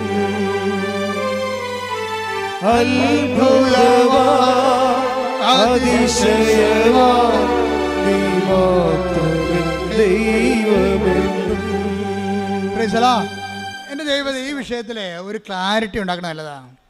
കൃപാസനം ധ്യാനത്തിൻ്റെ ഒരു പ്രത്യേകത നിങ്ങൾ അറിയാം. അത് ലളിതമായിരിക്കും, വ്യക്തമായിരിക്കും വിഷയം. നിങ്ങളോട് എന്താ പറഞ്ഞത്? വിശ്വാസം നിങ്ങൾ ക്ലാരിഫൈ ചെയ്യണം. Clarifying the faith. എന്താ സംഭവം? നമ്മുടെ വിശ്വാസം എവിടെയാണ്? അവൻ്റെ നാമത്തിലാണ്. ആരുടെ നാമത്തിലാണ്? യേശുവിൻ്റെ നാമത്തിലാണ് വിശ്വസിക്കണം. ഈ യേശുവിൻ്റെ നാമത്തിലുള്ള വിശ്വാസം എന്തുകൊണ്ടാണ് നമ്മൾ അവൻ്റെ നാമത്തിൽ വിശ്വസിക്കണം? എന്താ കാര്യം? അവൻ്റെ നാമത്തിൽ വേറെ എന്തെങ്കിലും നാമത്തിൽ വിശ്വസിക്കാൻ പാടില്ലേ? എല്ലാ മതങ്ങളും ഓരോ വഴികളാണെന്നല്ലേ പറയണത്. വേറെ ഏതെങ്കിലും നാമത്തിൽ വിശ്വസിക്കാൻ പാടില്ലേ? പറ്റത്തില്ല. എന്താ കാര്യം? അവൻ മാത്രമാണ് നിൻ്റെ പാപത്തിന് പരിഹാരം ചെയ്തത്. അതാ വിഷയം. അവൻ്റെ നാമത്തിൽ അവൻ പ്രകൃത്യ ദൈവമായിരിക്കവേ, പറഞ്ഞേ, അവൻ പ്രകൃത്യ ദൈവമായിരിക്കവേ ദൈവത്തോടുള്ള സമാനത മുറുകെ പിടിക്കേണ്ട കാര്യമായി പരിഗണിക്കാതെ തന്നെ തന്നെ താഴ്ത്തി മരണത്തോളം കുരിശു മരണത്തോളം തന്നെ തന്നെ താഴ്ത്തി. അതിനാൽ ദൈവം അവനെ അത്യധികം ഉയർത്തി എല്ലാ നാമങ്ങളെക്കാൾ ഉന്നതമായ നാമം കൈയെടുക്കട്ടെ. പരമദിവ്യകാരുണ്യത്തിന് ആരാധനയും സ്തുതിയും പുകഴ്ചയും ഉണ്ടായിരിക്കട്ടെ. അതാണ് പൗലോസ് പറയണത്, ഞാൻ ആശ്രയം വച്ചിരിക്കുന്നത് ആരിലാണെന്ന് എനിക്കറിയാം. എന്താണ്? എല്ലാ നാമങ്ങളെക്കാൾ ഉന്നതമായ നാമത്തിലാണ്. അതിനാൽ ദൈവം അവനെ അത്യധികം ഉയർത്തി എല്ലാ നാമങ്ങളെക്കാൾ ഉന്നതമായ നാമം അവിടത്തേക്ക് നൽകി. അതിനാൽ അവൻ്റെ നാമം കേൾക്കുന്ന മാത്രയിൽ take the word of God സ്തുതിക്കട്ടെ. ഹല്ലേലൂയ ഹല്ലേലൂയ യേശുവേ നന്ദി. ഹല്ലേലൂയ ഹല്ലേലൂയ ഹല്ലേലൂയ ഹല്ലേലൂയ ഹല്ലേലൂയ ഹല്ലേലൂയ യേശുവേ സ്തുതി. ഹല്ലേലൂയ ഹല്ലേലൂയ ഹല്ലേലൂയ ഹല്ലേലൂയ. 2:9-10 ആകയാൽ ദൈവം അവനെ അത്യധികം ഉയർത്തി. പറഞ്ഞേ, ആകയാൽ ദൈവം അവനെ അത്യധികം ഉയർത്തി. ആകയാൽ ദൈവം അവനെ അത്യധികം ഉയർത്തി. എല്ലാ നാമങ്ങൾക്കും ഉപരിയായ നാമം നൽകുകയും ചെയ്തു. ഇത് യേശുവിന്റെ നാമത്തിനു മുമ്പിൽ സ്വർഗത്തിലും ഭൂമിയിലും പാതാളത്തിലുമുള്ള സകലരും മുട്ടുകൾ മടക്കുന്നതിനും യേശു ക്രിസ്തു കർത്താവാണെന്ന് പിതാവായ ദൈവത്തിന്റെ മഹത്വത്തിനായി എല്ലാ നാവുകളും ഏറ്റുപറയുന്നതിനും വേണ്ടിയാണ്. അപ്പൊ യേശു ക്രിസ്തു ആരാണെന്ന് പറഞ്ഞത്? കർത്താവ്. എങ്ങനെ കർത്താവ് ആകണത്? യേശു ക്രിസ്തു കർത്താവാണെന്ന് പിതാവായ ദൈവത്തിന്റെ മഹത്വത്തിനായി എല്ലാ നാവുകളും ഏറ്റുപറയുന്നതിനും വേണ്ടിയാണ്. അതായത് എല്ലാ നാവുകളും ഏറ്റു പറയണം. എന്താ പറയണം? യേശു ക്രിസ്തു കർത്താവാണെന്ന്. എന്തുകൊണ്ടാണ് ഇവൻ കർത്താവായത്? എല്ലാ നാമങ്ങളുടെയും ഉന്നതമായ നാമം. എല്ലാ നാമങ്ങളെന്ന് പറയുന്നത് എന്താണ്? ഇപ്പോൾ ജപ്തി എന്ന് പറഞ്ഞ ഒരു നാമമല്ലേ? ബാങ്ക് മാനേജർ നമ്മൾ പറയുന്ന ഒരു നാമമാണ് ജപ്തി. ക്യാൻസർ ഡോക്ടർ പറയുന്ന ഒരു നാമമാണ്. അങ്ങനെ ലോകത്ത് ജപ്തികളുണ്ട്. അതുപോലെ തന്നെ പലതരത്തിലുള്ള നാമങ്ങളുണ്ട്. സംശയം ഒരു നാമമാണ്, മദ്യപാനം ഒരു നാമമാണ്. ഇങ്ങനെ എല്ലാ നാമങ്ങളെക്കാൾ ഉന്നതമായ നാമം. ഈ ഉന്നതമായ നാമം കൊണ്ട് മനുഷ്യന് സങ്കടങ്ങളുണ്ടാക്കുന്ന, രോഗങ്ങളുണ്ടാക്കുന്ന, തകർച്ച ഉണ്ടാക്കുന്ന, അപമാനം ഉണ്ടാക്കുന്ന എല്ലാ നാമങ്ങളെയും അവൻ കുരിശിൽ ബന്ധിച്ചിരിക്കുന്നു. കയ്യടിക്കട്ടെ, ശ്രദ്ധിക്കട്ടെ. അപ്പം നിങ്ങൾക്കൊരു സങ്കടം ഉണ്ടാകുമ്പോൾ, നിങ്ങൾക്ക് രോഗം ഉണ്ടാകുമ്പോൾ നിങ്ങൾ എന്താ പറയണത്? യേശുവേ, യേശുവേ, എൻ്റെ കർത്താവേ, എൻ്റെ ദൈവമേ. ഏറ്റവും ശക്തമായ ഒരു സുഹൃദൈവമാണ്. എന്താണ്? എൻ്റെ കർത്താവേ, യേശുവേ, എൻ്റെ ദൈവമേ. എൻ്റെ കർത്താവേ, യേശുവേ, എൻ്റെ ദൈവമേ എന്ന് വെച്ചതിൻ്റെ അർത്ഥം എന്താണ്? ഈ നാമത്തിൻ്റെ അപ്പുറത്ത് വേറെ ഒരു നാമവുമില്ലെന്ന് ഞാൻ പ്രഖ്യാപിക്കുന്നു. അനുഭവത്തിൽ ഈ അനുഭവങ്ങൾ തരണം എന്തിനാ? നിങ്ങളെ ഉയർത്താൻ വേണ്ടിയാണ്, അല്ല താഴ്ത്താൻ വേണ്ടിയല്ല. ഈ അനുഭവങ്ങളുടെ മെക്കാനിസം പഠിക്കണം. ഓരോ അനുഭവങ്ങളും തരണം എന്തിനാണ്? നിങ്ങളെ ഉയർത്താൻ വേണ്ടിയാണ്. പല ആൾക്കാരും അനുഭവം കൊണ്ട് താഴ്ന്നു പോവുകയാണ്. അതെന്താ കാര്യം? യേശു ക്രിസ്തുവിനെ സ്വീകരിച്ചില്ലെങ്കിൽ അനുഭവങ്ങൾ കൊണ്ട് താഴ്ന്നു പോകാൻ സാധ്യതയുണ്ട്. അനുഭവങ്ങൾ എന്താണ്? അനുഭവങ്ങളിലൂടെയാണ് അവൻ ഓരോരുത്തർക്കും ഓരോ കാലം നൽകുന്നു. Take the word of God. അപ്പോസ്തലപ്രവർത്തനങ്ങൾ 17:26 ഭൂമുഖം മുഴുവൻ വ്യാപിച്ചു വസിക്കാൻ വേണ്ടി അവിടുന്ന് ഒരുവനിൽ നിന്ന് എല്ലാ ജനപദങ്ങളെയും സൃഷ്ടിച്ചു. അവർക്ക് വിഭിന്ന കാലങ്ങളും വാസഭൂമികളും നിശ്ചയിച്ചു കൊടുത്തു. ഇത് അവർ ദൈവത്തെ അന്വേഷിക്കുന്നതിനും ഒരുപക്ഷേ അനുഭവത്തിലൂടെ അവിടുത്തെ കണ്ടെത്തുന്നതിനും വേണ്ടിയാണ്. അപ്പോൾ ഓരോ പ്രശ്നം ഉണ്ടാകണേ എന്തിനാണ്? ദൈവത്തെ അന്വേഷിക്കാനാണ്, അല്ല പിശാചിനെ അന്വേഷിക്കാനല്ല. ഓരോ അനുഭവങ്ങൾ ഉണ്ടാകുമ്പോൾ ദൈവത്തെ അറിയാൻ പാടില്ലാത്തവർ ആഭിചാക്കാരെയും കുട്ടിച്ചാത്തിനൊക്കെ അന്വേഷിക്കും. എന്താ കാരണം? ദൈവത്തെ അറിയത്തില്ല. ഓരോ അനുഭവങ്ങൾ ഉണ്ടാകണേ എന്തിനാണ്? ഓരോ സങ്കടങ്ങളും പ്രശ്നങ്ങളും ഉണ്ടാകണേ എന്തിനാണ്? നിങ്ങൾ അത് ദൈവത്തെ അന്വേഷിക്കാനും അന്വേഷിച്ച് അവിടുത്തെ കണ്ടെത്താനും വേണ്ടിയാണ്. പക്ഷേ ദൈവത്തെ അറിയാൻ പാടില്ലാത്തവർ പല പല ക്രിയകൾ ചെയ്തുകൊണ്ട് നടക്കും. അതുകൊണ്ടാണ് ബൈബിൾ പറയണത്, നിങ്ങൾ ദൈവത്തെ അന്വേഷിക്കണത് എന്താണ്? അന്വേഷിച്ചെത്തുമ്പോൾ നിങ്ങൾ എന്താ മനസ്സിലാകണത്? യേശു കർത്താവാണെന്ന് പ്രഖ്യാപിക്കും നിങ്ങൾ. എന്താ കാര്യം? എല്ലാ നാമങ്ങളെക്കാൾ ഉന്നതമായ നാമമുള്ളവനാണ് കർത്താവ്. അങ്ങനെ യേശു കർത്താവാണെന്ന് എന്ത് ചെയ്യണം? അധരം കൊണ്ടേറ്റു പറയണം. മനസ്സിലായില്ലേ? ദൈവനെ മരിച്ചവർ ഉയർപ്പിച്ചെന്ന് ഹൃദയത്തിലെ വിശ്വസിക്കണം. അപ്പോഴാണ് രക്ഷ ക്രിസ്തുവിനെ പ്രാപിക്കുന്നത്. മനസ്സിലായില്ലേ? ക്രിസ്തുവിനെ ഓരോ വിഷയത്തെ പ്രാപിക്കാൻ പറ്റും. നിങ്ങളുടെ ജീവിത മണ്ഡലങ്ങളെ പ്രാപിച്ചാൽ അതിനെ ബ്ലെസ്സിങ് എന്ന് പറയും. ക്രിസ്തുവിനെ നിങ്ങളുടെ ശരീരത്തെ പ്രാപിച്ചാൽ അതിനെ ഹീലിംഗ് എന്ന് പറയും. ക്രിസ്തുവിനെ നിങ്ങൾ ആത്മാവിൽ പ്രാപിച്ചാൽ അതിനെ നിത്യരക്ഷയ്ക്ക് വേണ്ടിയുള്ള കൃപയെന്ന് പറയും. കാര്യം എന്താണ്? ക്രിസ്തു എല്ലാമാണ്, എല്ലാവരിലുമാണ്. കൊളോസ്യസ് 3:11 കൈയടിച്ച് സ്തുതിക്കട്ടെ. ഹല്ലേലൂയ, ഹല്ലേലൂയ, ഹല്ലേലൂയ, ഹല്ലേലൂയ, ഹല്ലേലൂയ. യേശുവേ നന്ദി. ഹല്ലേലൂയ, ഹല്ലേലൂയ, ഹല്ലേലൂയ, ഹല്ലേലൂയ. കൊളോസ്സോസ് 3:11 ക്രിസ്തു എല്ലാമാണ്, ക്രിസ്തു എല്ലാമാണ്, ക്രിസ്തു എല്ലാമാണ്, എല്ലാവരിലുമാണ്, എല്ലാവരിലുമാണ്. അപ്പോൾ ഇവിടുത്തെ കാത്തലിക്സ് അല്ലാത്തവരും ക്രിസ്ത്യൻസ് അല്ലാത്തവരും ഒന്നും വിഷമിക്കേണ്ട കാര്യമില്ല. നിങ്ങളുടെ കണ്ണീരിൻ്റെ കാലത്ത് നിങ്ങൾ കർത്താവിനെയാണ് വിളിക്കണത്. എല്ലാ വിഷയത്തിൻ്റെയും നാമത്തിൻ്റെയും അതിനാഥനായ കർത്താവിനെ വിളിക്കണമെന്നുണ്ടെങ്കിൽ അത് സത്യസന്ധമായിരിക്കണമെന്ന് മാത്രമേ ഉള്ളൂ. ക്രിസ്തുവിനേക്കാൾ ഉപരി, എന്നെക്കാൾ ഉപരി സ്വന്തം വീട്ടുകാരെയോ നാട്ടുകാരെയോ ബന്ധുക്കളെയോ സ്വന്തപ്പെട്ടവരെയോ സ്നേഹിക്കുന്നവൻ ഐ ഡോണ്ട് വാണ്ട്, എനിക്ക് ആവശ്യമില്ലെന്ന് ഈശോ പറഞ്ഞത്. Take the word of God. സ്തുതിക്കട്ടെ. ഹല്ലേലൂയ, ഹല്ലേലൂയ, ഹല്ലേലൂയ, ഹല്ലേലൂയ, ഹല്ലേലൂയ. യേശുവേ നന്ദി. ഹല്ലേലൂയ, ഹല്ലേലൂയ. മത്തായി 10:37 എന്നേക്കാൾ അധികം, പറഞ്ഞ എന്നേക്കാൾ അധികം, പിതാവിനെയോ മാതാവിനെയോ സ്നേഹിക്കുന്നവൻ എനിക്ക് യോഗ്യനല്ല. എന്നേക്കാൾ അധികം പുത്രനെയോ പുത്രിയെയോ സ്നേഹിക്കുന്നവനും എനിക്ക് യോഗ്യനല്ല. സ്വന്തം കുരിശെടുത്ത് എന്നെ അനുഗമിക്കാത്തവൻ എനിക്ക് യോഗ്യനല്ല. ഒരു വിഷയം അതിൽ തന്നെ കുരിശല്ല. ക്രിസ്തുവിനെ മാറ്റിക്കൊണ്ടാക്കുന്ന വിഷയത്തെ സമീപിക്കുമ്പോഴാണ് അത് കുരിശാകണത്. അതൊരു ബ്ലെസ്സിങ് ആണ്. മൂന്നാമത്തെ ഭർത്താവ്, വിശ്വാസമില്ലാത്ത ഭർത്താവിന് വിശ്വാസം കിട്ടിയപ്പോഴേ അയാൾ അത് ബ്ലെസ്സിങ് ആയിട്ടാണ് കണ്ടത്. യേശുവിനെ കർത്താവിൻ്റെ സ്ഥാനത്ത് തള്ളിക്കളയുകയും ഇവരുടെ സൗകര്യത്തിന് വേണ്ടി നാട്ടുകാരെ കർത്താവിൻ്റെ സ്ഥാനത്ത് കാണുകയും ചെയ്യുമ്പോഴാണ് യേശുവിൻ്റെ വചനത്തെക്കാൾ നാട്ടുകാരുടെ വചനത്തിന് പ്രാധാന്യം കൊടുക്കും. നാട്ടുകാരുടെ വചനത്തെ മാത്രമല്ല, പലരും പെട്ടിരിക്കണ കൂട്ടുകാരുടെ വചനത്തെ വചനം കൊടുത്തരാം. പലരും പെട്ടിരിക്കണത് കർത്താവിൻ്റെ വചനം നേരെ ചൊവ്വയുള്ള സംഭവമാണ്. നിങ്ങളുടെ കയ്യിൽ ഉടായ്പുണ്ടെങ്കിൽ മാത്രമേ കൂട്ടുകാരുടെ വചനത്തിന് പ്രാധാന്യം കൊടുക്കുകയുള്ളൂ. എനിക്ക് ഏറ്റവും പേടി ആൻറ്റിമാരെയാണെന്ന് ഞാൻ എപ്പോഴും പറയും. എല്ലാ പ്രസംഗത്തിലും പറയും ആൻറ്റിമാർ. കാര്യം ഞാൻ അനുഭവിച്ചിട്ടുള്ളൊരു ജന്മമാണത്.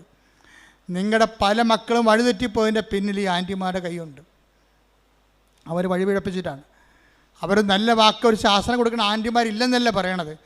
പലപ്പോഴും നിങ്ങളുടെ ശമ്പളമോ നിങ്ങളുടെ ഈ അവിടെ നിന്ന് യൂറോപ്പിൽ അവിടെയൊക്കെ വരുമ്പോൾ ഉണ്ടാകുന്ന, അല്ലെ നിങ്ങളുടെ നാട്ടിലെ ശമ്പളത്തിൽ നിന്ന് എന്തെങ്കിലുമൊക്കെ നക്കാപ്പിച്ച കിട്ടി വളരണ ആൻറ്റിമാരും കൂട്ടുകാരും ഒക്കെ ആയിരിക്കും നിങ്ങളെ ദൈവത്തിൽ നിന്ന് അകറ്റണത്. ഒരുവൻ്റെ ശത്രു അവൻ്റെ കുടുംബത്തിൽ തന്നെയെന്ന് കർത്താവ് പറഞ്ഞു. അതുകൊണ്ടാണ്. ശ്രുതിക്കട്ടെ. ഹല്ലേലൂയ. Take the word of God. Mathai 10:36 സ്വന്തം കുടുംബത്തിൽപ്പെട്ടവർ തന്നെയായിരിക്കും ഒരുവൻ്റെ ശത്രുക്കൾ. ക്രിസ്തുവിനെ നമ്മൾ നകറ്റിക്കളയുന്ന ആൾക്കാരുടെ പേരാണ് എന്താണ്? ശത്രു. അവൻ ആരായിരിക്കും? മിക്കവാറും നിങ്ങളുടെ കുടുംബത്തിൽ തന്നെയായിരിക്കും. നിങ്ങളുടെ കുടുംബത്തിൽ തന്നെയായിരിക്കും. അപ്പം നിങ്ങളെന്താ ചെയ്യണം? എല്ലാ കാര്യങ്ങൾക്കും കർത്താവിൻ്റെ വചനങ്ങളുണ്ട്. ഇല്ലെങ്കിൽ അതിൻ്റെ സത്യാവസ്ഥ, ആ ഒരു സാഹചര്യത്തിൽ നിങ്ങൾ എന്താണ് ചെയ്യേണ്ടതെന്ന് പറയാൻ വേണ്ടി ഞങ്ങളെപ്പോലുള്ളവർ അഭിഷേകം ചെയ്ത് വെച്ചിട്ടുണ്ട്. ഇപ്പോൾ 2 ഉടമ്പടിയൊക്കെ കഴിഞ്ഞിട്ട് 1 ഉടമ്പടി കഴിഞ്ഞിട്ടുമ്പോൾ ചില ആൾക്കാർ പോകത്തില്ല. പ്രാർത്ഥിച്ച് വിട്ടാലും പോകത്തില്ല. നിനക്കിടിയാണെങ്കിൽ ഞാൻ പറഞ്ഞു എന്തടി അച്ഛാ, അതെ ഇത് അവസാനത്തെ പരീക്ഷ, ഞാൻ എഴുതണ വേണ്ടെന്നൊന്ന് പറയണം. ഞാൻ 5 എണ്ണം എഴുതി, കാശിത്രയും പോയി, 47,000 രൂപ അല്ല 4 ലക്ഷം രൂപ പോയി. ഇനി ഒരു പരീക്ഷ കൂടിയാണ്, കാശിയും വിട്ട് തരത്തില്ല, ഞാൻ എഴുതണ വേണ്ടെന്ന് പറയണം. അപ്പോൾ ഞാൻ അവർക്ക് തട്ടുതടിച്ച് പറഞ്ഞ് നീ എഴുതടി എന്ന് പറയും. എന്താ കാര്യം? അത് അധികാരമാണ്. ഞാനത് പറയണത് എന്താണ്? കർത്താവിലാണ് പറയണത്. പിന്നെ എൻ്റെ റിസ്ക് ആർക്കാണ്? കർത്താവിലാണ്. ഞാനും അവളും കർത്താവിൽ വിശ്വസിക്കുന്നു. അപ്പോൾ കർത്താവ് തീർച്ചയായിട്ടും അധികാരം എന്ന് പറയാം. അപ്പോൾ ദൈവമക്കൾക്കുള്ള അധികാരം എന്ന് പറയുന്നത് മക്കളെ ഇനിയുള്ള കാര്യങ്ങളുടെയും കരിസ്മാറ്റിക് കാലങ്ങളിൽ നമുക്കുണ്ടായിരുന്നത് അത്ഭുതങ്ങളും അടയാളങ്ങളുമാണ്. ശക്തിയുടെ പ്രകടരൂപങ്ങളാണ് അത്ഭുതങ്ങളും അടയാളങ്ങളും. പക്ഷേ ഇവാഞ്ചലൈസേഷൻ നമുക്ക് വേണ്ടത് അധികാരമാണ് വേണ്ടത്. കർത്താവിനെ അറിയാത്തവർ അറിയിക്കുന്നതിന് വേണ്ടി നമുക്ക് വേണ്ടത് അധികാരമാണ് വേണ്ടത്. എപ്പോഴും നമ്മൾ ഈ പത്രം കൊടുക്കാൻ പോകുമ്പോൾ ശ്രദ്ധിക്കണം. അത്ഭുതങ്ങളും അടയാളങ്ങളും പത്രത്തിലൊക്കെ ഉണ്ടെങ്കിലും നിങ്ങളുടെ അധികാരപൂർണമായിട്ടുള്ള വർത്തമാനമായിരിക്കും അവരെ വിശ്വാസത്തിലേക്ക് നയിക്കുന്നത്. എന്താ പറയണത്?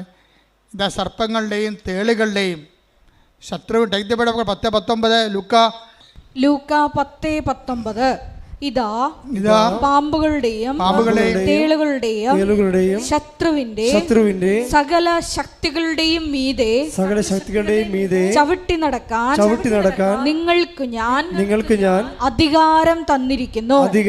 ഒന്നും നിങ്ങളെ ഉപദ്രവിക്കുകയില്ല. അതായത് നമ്മൾക്ക് ഇപ്പൊ ഇനി മത്തായി 28:18 എടുത്ത് ശ്രുതിക്കട്ടെ. ഹല്ലേലൂയ ഹല്ലേലൂയ ഹല്ലേലൂയ ഹല്ലേലൂയ. യേശുവേ നന്ദി. ഹല്ലേലൂയ ഹല്ലേലൂയ. മത്തായി 28:18 യേശു അവരെ സമീപിച്ച് അരുൾ ചെയ്തു, സ്വർഗത്തിലും ഭൂമിയിലുമുള്ള എല്ലാ അധികാരവും എനിക്ക് നൽകപ്പെട്ടിരിക്കുന്നു. ആകയാൽ നിങ്ങൾ പോയി എല്ലാ ജനതകളെയും ശിഷ്യപ്പെടുത്തുവിൻ. പിതാവിന്റെയും പുത്രന്റെയും പരിശുദ്ധാത്മാവിന്റെയും നാമത്തിൽ അവർക്ക് ജ്ഞാനസ്നാനം നൽകുവിൻ. ഞാൻ നിങ്ങളോട് കൽപ്പിച്ചവയെല്ലാം അനുസരിക്കാൻ അവരെ പഠിപ്പിക്കുവിൻ. യുഗാന്തം വരെ എന്നും ഞാൻ നിങ്ങളോട് കൂടെ ഉണ്ടായിരിക്കും. സംഭവം മനസ്സിലായില്ലേ നിങ്ങൾക്ക്? ഈ സുവിശേഷം കൈമാറ്റത്തിന് വേണ്ടത് അധികാരമാണ്, ശക്തിയല്ല. ശക്തിയും അടയാളം മാത്രമല്ല, അധികാരം വേണം. അധികാരം വേണമെന്നുണ്ടെങ്കിൽ അധികാരത്തിന് എപ്പോഴും നമുക്കറിയാം അധികാരം എങ്ങനെ ഉണ്ടാകണം. സഭയിൽ അധികാരം ഉണ്ടാകാൻ ഒത്തിരി മാർഗങ്ങളുണ്ട്. അധികാരം ഉണ്ടാകാൻ ഒത്തിരി മാർഗങ്ങൾ നമുക്കുണ്ട്. അതിൽ ഒരു അധികാരം ലോ സ്റ്റാറ്റസിങ് ആണ്. ഉടമ്പടിയിലെ ഏറ്റവും ഘടകമാണ് ലോ സ്റ്റാറ്റസിങ്. എന്നുവെച്ചാൽ അതിനാൽ അത്യധികം അവനെ ഉയർത്തി എല്ലാ നാമങ്ങൾക്ക് ഉന്നതമായ നാമം അവിടത്തേക്ക് നൽകി. അവന് നാമം കേൾക്കുമ്പോഴേ താഴെ പാതാളത്തിന് ഭൂസ്വർഗങ്ങളുമുള്ള എല്ലാ ജീവജാലങ്ങളും മുഴങ്കാൽ മടക്കേണ്ടിയിരിക്കുന്നു. അധികാരത്തിന് ശക്തി അതാണ്. അധികാരമെന്ന് പറയുമ്പോൾ അധികാരമുള്ളവർക്ക് മാത്രമേ സുവിശേഷ വേല ചെയ്യാൻ പറ്റത്തുള്ളൂ. അതുകൊണ്ട് നിങ്ങൾ പത്രം കൊടുക്കുന്നവർ കർത്താവെ സുവിശേഷ ചൈതന്യത്തിൻ്റെ അധികാരം തരാൻ പ്രാർത്ഥിക്കണം. കാരണം നിങ്ങൾ പോണത് തേളുകളുടെയും പാമ്പുകളുടെയും ശത്രുവിൻ്റെ സകല ശക്തികളുടെ നേർക്കാണ് പോണത്. നിങ്ങൾ പറയും അച്ഛന് കാശുണ്ടാക്കാനാണത്. നിങ്ങൾക്ക് എന്ത് കാര്യം? നിങ്ങൾക്ക് വിദ്യാഭ്യാസമില്ലേ? നിങ്ങൾക്ക് എന്താ പത്രം നടക്കേണ്ട കാര്യമുണ്ട്? ഇതാ ശത്രുക്കളുടെയും തേളുകളുടെയും ശത്രുവിൻ്റെ പിശാചിൻ്റെ എല്ലാ ശക്തികളുടെ അടുത്തേക്കാണ് നിങ്ങൾ പോണത്. ആ ശക്തിയെ അതിജീവിക്കുന്ന അധികാരം തന്നാൽ നിങ്ങളെ വിടുന്നത്. അതുകൊണ്ട് തന്നെ നിങ്ങൾ 10:19 പറഞ്ഞുകൊണ്ടിരിക്കണം എന്ന് പറഞ്ഞാൽ ഇതാ ശത്രുവിൻ്റെ ലൂക്ക 10:19 പറഞ്ഞ ഇതാ ശത്രുവിൻ്റെ സകല ശക്തികളുടെ മേൽ ചവിട്ടി നടക്കാൻ അധികാരം തന്ന എന്റെ കർത്താവേ എന്റെ നാമത്തെ പ്രഘോഷിക്കുന്നതിനായി എന്നെ ശക്തീകരിക്കണമേ. എന്റെ നാമത്തെ കൈ മാറുന്നതിനായി എന്നെ ശക്തീകരിക്കണമേ. അത് ഉടമ്പടിയിലാണ് മത്തായിയുടെ സുവിശേഷം അവസാനിക്കണത്. മത്തായിയുടെ സുവിശേഷം 18 എടുത്ത് 28-18 അങ്ങോട്ട് വായിച്ചു ഒന്നുകൂടി. അവരെ സമീപിച്ച് അരുൾ ചെയ്തു, സ്വർഗത്തിലും ഭൂമിയിലുമുള്ള എല്ലാ അധികാരവും എനിക്ക് നൽകപ്പെട്ടിരിക്കുന്നു. അടുത്ത വാചനം. ആകയാൽ നിങ്ങൾ പോയി എല്ലാ ജനതകളെയും ശിഷ്യപ്പെടുത്തുവിൻ. പിതാവിന്റെയും പുത്രന്റെയും പരിശുദ്ധാത്മാവിന്റെയും നാമത്തിൽ അവർക്ക് ജ്ഞാനസ്നാനം നൽകുവിൻ. ഞാൻ നിങ്ങളോട് കൽപ്പിച്ചവയെല്ലാം അനുസരിക്കാൻ അവരെ പഠിപ്പിക്കുവിൻ. യുഗാന്തം വരെ എന്നും ഞാൻ നിങ്ങളോട് കൂടെ ഉണ്ടായിരിക്കും. അതാണ് 28-20. എന്താണ്? ഞാൻ നിങ്ങളോട് പറഞ്ഞേ. ഞാൻ നിങ്ങളോട് കൽപ്പിച്ചവയെല്ലാം അനുഷ്ഠിക്കുവാൻ അവരെ അഭ്യസിക്കുവേൻ. അതാണ് ഞാൻ പറഞ്ഞതുപോലെ അവൻ പറഞ്ഞതുപോലെ ചെയ്യുക. അതാണ് ഉടമ്പടി. ഉടമ്പടിയുടെ ഉദ്ദേശം എന്താണ്? അധികാരത്തോടുകൂടി കർത്താവിന് കൈമാറുകയും കർത്താവിൻ്റെ വചനം അനുസരിച്ചുകൊണ്ട് ജീവിക്കാൻ വേണ്ടി ഒരു ജനതയെ ഒരുക്കുകയും ചെയ്യുകയാണ്. അതിന് നെറ്റ് എഫക്റ്റ് എന്താണ്? യുഗാന്ത്യം വരെ ഞാൻ നിങ്ങളുടെ കൂടെ ഉണ്ടായിരിക്കും. ഉടമ്പടി പ്രസൻസ് അങ്ങനെ വരണത്. കർത്താവിൻ്റെ വചനം അനുസരിച്ച് ജീവിക്കുമ്പോൾ വാഗ്ദാനത്തിൻ്റെ ഭാഗമാണ് ദൈവത്തിൻ്റെ സാന്നിധ്യം. കൈയടിക്കട്ടെ, സ്തുതിക്കട്ടെ. പരിശുദ്ധ പരമദിവ്യകാരുണ്യത്തിന് ആരാധനയും സ്തുതിയും പുകഴ്ചയും ഉണ്ടായിരിക്കട്ടെ. പരിശുദ്ധ പരമദിവ്യകാരുണ്യത്തിന് ആരാധനയും സ്തുതിയും പുകഴ്ചയും ഉണ്ടായിരിക്കട്ടെ. ഭർത്താവ് ഇപ്പം എന്ത് ചെയ്യുന്നറിയാമോ? ഇവളെ അറിയിക്കാതെ, പണ്ട് ഇവള് ഭർത്താവിനെ അറിയിക്കാതെയാണ് ഒന്ന് ഉടമ്പടി എടുത്തത്. ഇപ്പോൾ ഭർത്താവ് ചിരിക്കണത് എന്താണ്?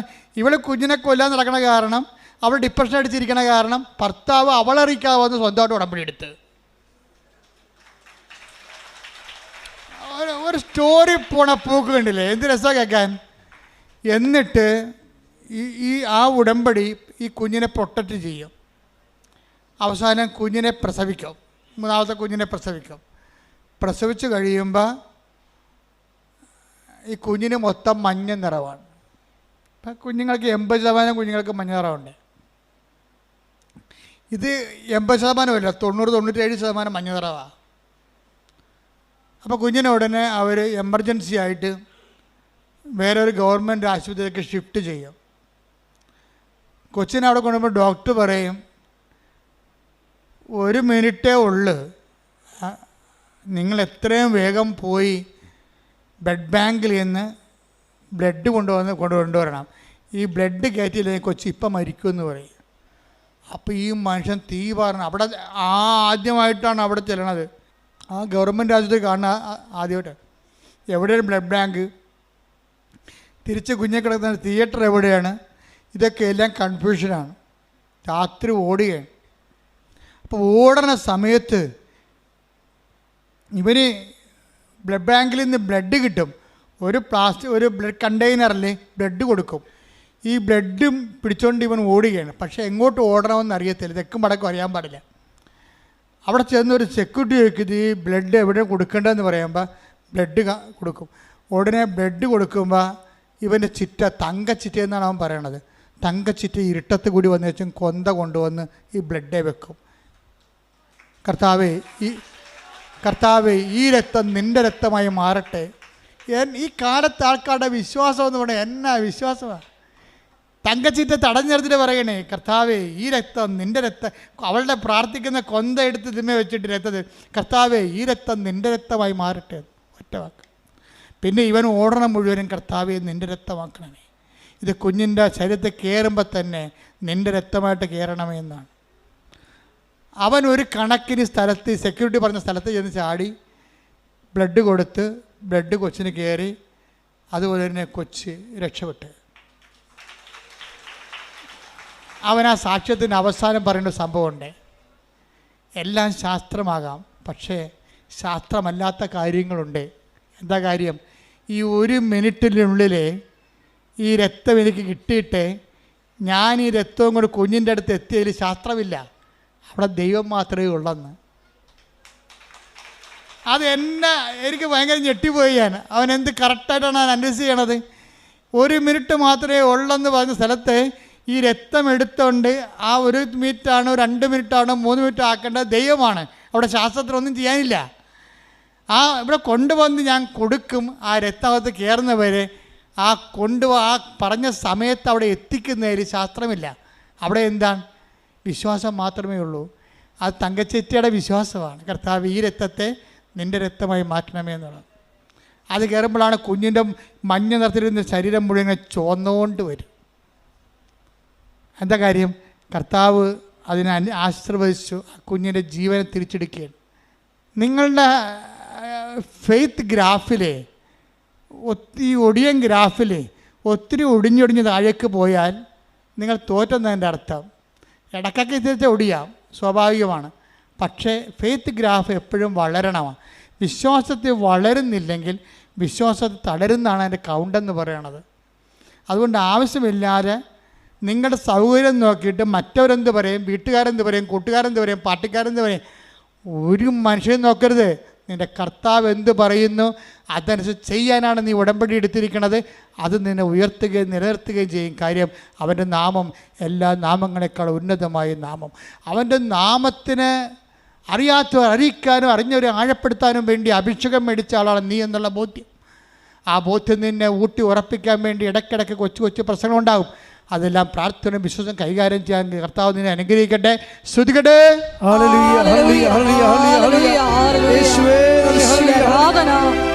ജീവിതത്തിലെ എല്ലാ പ്രതിസന്ധി ഘട്ടങ്ങളിലും നീയാണ് കർത്താവെന്ന് ഉറക്കെ പ്രഖ്യാപിക്കുവാൻ ഈ ആരാധനയിലൂടെ ഞങ്ങളെ തിരഞ്ഞെടുത്ത് അഭിഷേകം ചെയ്യണമേ.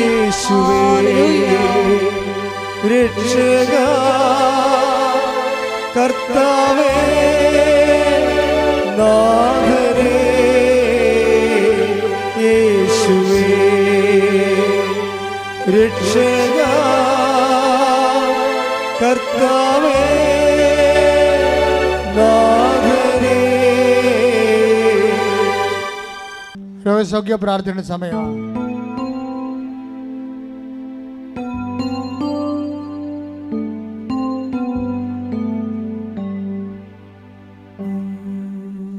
രോഗമുള്ളിടത്ത് കൈകൾ വെക്കുക. ഗുരുതരമായ രോഗമുള്ളിടത്ത് കൈവെക്കാം. കർത്താവിൻ്റെ നാമത്തിൽ പ്രാർത്ഥിക്കാൻ പോകുന്നു. തലവേദനയുള്ളവരെ നെറ്റി കൈവെക്കണം. ഉദരരോഗമുള്ളവരെ വയറിൽ കൈവെക്കണം. കരരോഗമുള്ളവർ നെഞ്ചിൻ്റെ കൂടിന് കൈവെക്കണം. ഹൃദ്രോഗമുള്ളവർ ഇടനെഞ്ചിന് കൈവെക്കണം. തൈറോയ്ഡ് രോഗികൾ തൊണ്ടയിൽ കൈവെക്കണം. സർവാംഗം കൂടുതൽ രോഗമുള്ളവരെ കൈവണച്ച് വെക്കണം. മൊത്തം കർത്താവിന് ശരീരം ഉച്ചകൊണ്ട് ഉള്ളംകാരം വരെ ഏൽപ്പിക്കണം. ഇട്ടിമുഴക്കം പോലെ ശ്രുതിക്കട്ടെ.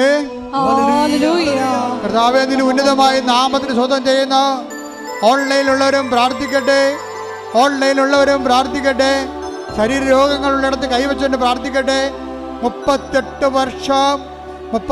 വർഷം ഏൽപ്പിച്ച കുർബാനയുടെ യോഗ്യതയാൽ കൃപാസന അൾത്താറെ സമയ ഘടികാരം നെഞ്ചിൽ ചാർത്ത് ജീവനോടെ പ്രത്യക്ഷപ്പെട്ട പരിശുദ്ധ അമ്മയുടെ മാധ്യസ്ഥത്തില് യേശുവിൻ്റെ നാമത്തില് യേശു കർത്താവിൻ്റെ നാമത്തില് മാരക രോഗങ്ങള്, തീരാവേദികള്, ജീവിത ദുരിതങ്ങള്, ജീവിത തടസ്സങ്ങള്, ജോലിയില്ലാത്ത അവസ്ഥകള്, വിസ കിട്ടാത്ത അവസ്ഥകള്, സാമ്പത്തിക തകർച്ചകള്, വീടില്ലാത്ത അവസ്ഥകള്, സ്ഥലമില്ലാത്ത അവസ്ഥകള്, സമാധാനമില്ലാത്ത അവസ്ഥകള്, അകന്നുപോയ ഭാര്യ ഭർത്താക്കന്മാര്, മക്കളില്ലാത്തവര്, സാമ്പത്തിക തകർച്ച വന്നുപോയവര്, കടത്തിലായിപ്പോയവര്, ജപ്തിയായിപ്പോയവര്, മാരക രോഗികള്, ജീവിതത്തിന്റെ സർവമണ്ഡലങ്ങള് യേശുവിന്റെ നാമത്തിൽ സൗഖ്യം പ്രാപിക്കട്ടെ, വിടുതൽ പ്രാപിക്കട്ടെ. മഹത്വം മഹത്വം നന്ദി യേശുവേ ആരാധന.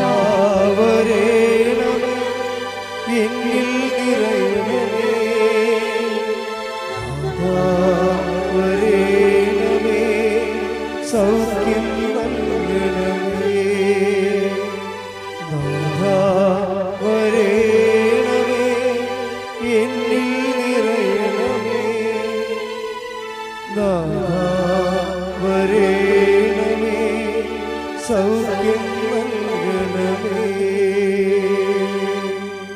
കൂട്ടായി നിൽക്കുക, മൗനമായി പ്രാർത്ഥിക്കുക. നിങ്ങളുടെ സ്വകാര്യ സങ്കടങ്ങൾ ഏറ്റവും ഫലപ്രദമായ സമയത്ത് പ്രാർത്ഥിക്കാൻ പറ്റിയ സമയം. നിങ്ങളുടെ സ്വകാര്യ വിഷമതകളെ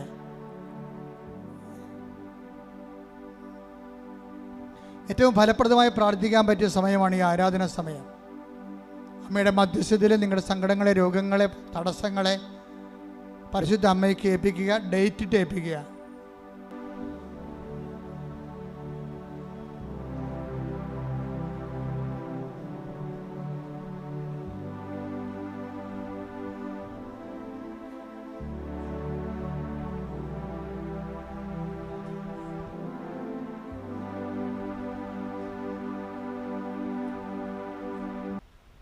പ്രൈസ് ദി ലോർഡ്.